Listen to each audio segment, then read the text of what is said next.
లేవియకాండము 20వ అధ్యాయము. మరియు యెహోవా మోషేకు ఇలాగ సెలవిచ్చెను, నీవు ఇశ్రాయేలీయులతో ఇట్లనుము, ఇశ్రాయేలీయులలోనే గాని ఇశ్రాయేలు ప్రజలలో నివసించు పరదేశులలోనే గాని ఒకడు ఏమాత్రమును తన సంతానమును మొలెకుకు ఇచ్చిన ఎడల వానికి మరణశిక్ష విధింపవలెను. మీ దేశ ప్రజలు రాళ్లతో వాని కొట్టవలెను. ఆ మనుష్యుడు నా పరిశుద్ధ స్థలమును అపవిత్రపరచి నా పరిశుద్ధ నామమును అపవిత్రపరచుటకు తన సంతానమును మొలెకుకు ఇచ్చెను గనుక నేను వానికి విరోధినై ప్రజలలో నుండి వాని కొట్టివేతును. మరియు ఆ మనుష్యుడు తన సంతానమును మొలెకుకు ఇచ్చుచుండగా మీ దేశ ప్రజలు వాని చంపక చూచి చూడనట్లు తమ కన్నులు మూసుకొనిన ఎడల నేను వానికిని వాని కుటుంబమునకును విరోధినై వానిని మొలెకుతో వ్యభిచరించుటకు వాని తరిమి వ్యభిచారము చేయు వారినందరినీ ప్రజలలో నుండి కొట్టివేతును.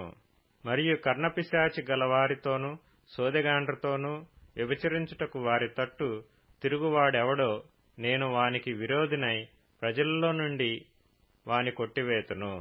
కావున మిమ్మును మీరు పరిశుద్ధపరచుకొని పరిశుద్ధులై ఉండుడి. నేను మీ దేవుడినైన యెహోవాను. మీరు నా కట్టడలను ఆచరించి వాటిని అనుసరింపవలెను. నేను మిమ్మును పరిశుద్ధపరచు యెహోవాను. ఎవడు తన తండ్రినైనను తన తల్లినైనను దూషించునో వానికి మరణశిక్ష విధింపవలెను. వాడు తన తండ్రినో తల్లినో దూషించును గనుక తన శిక్షకు తానే కారకుడు.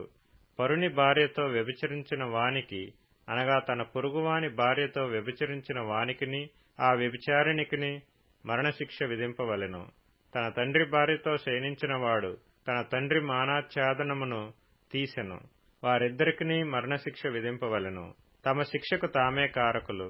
ఒకడు తన కోడలితో శయనించిన ఎడల వారిద్దరికిని మరణశిక్ష విధింపవలెను. వారు వారి వరసలు తప్పిరి, వారి ప్రాణాపరాధము వారి మీద నుండును.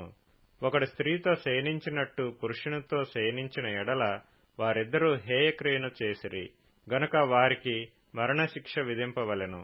తమ శిక్షకు తామే కారకులు. ఒకడు స్త్రీని ఆమె తల్లిని పెండ్లి చేసుకొనిన ఎడల అది దుష్కామ ప్రవర్తన.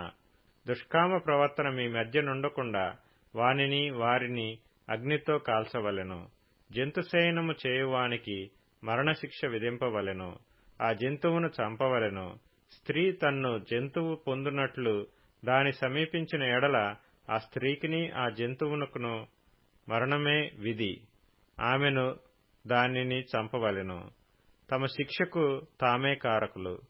ఒకడు తన సహోదరిని అనగా తన తండ్రి కుమార్తెనే గాని తన తల్లి కుమార్తెనే గాని చేర్చుకొని ఆమె దిశములను వాడును వాని దిశములను ఆమెయు చూచిన ఎడల అది దురనురాగము. వారికిని తమ జనుల ఎదుట మరణశిక్ష విధింపవలెను. వాడు తన సహోదరిని మానాచ్ఛాదనమును తీసెను. తన దోషశిక్షను తాను భరించును. కడగానున్న స్త్రీతో శయనించి ఆమె మానాచ్ఛాదనమును తీసినవాడు ఆమె రక్తధారాచ్ఛాదనమును తీసెను. ఆమె తన రక్తధారాచ్ఛాదనమును తీసివేసెను. వారి ప్రజలలో నుండి వారిద్దరినీ కొట్టివేయవలెను. నీ తల్లి సహోదరి మానాచ్ఛాదనమునే గాని నీ తండ్రి సహోదరి మానాచ్ఛాదనమునే గాని తీయకూడదు. తీసినవాడు తన రక్త సంబంధి యొక్క మానాచ్ఛాదనమును తీసెను. వారు తమ దోషశిక్షను భరించెదరు. పినతల్లితోనే గాని పెత్తల్లితోనే గాని శయనించిన వాడు తన తల్లిదండ్రుల సహోదరుల మానాచ్ఛాదనమును తీసెను.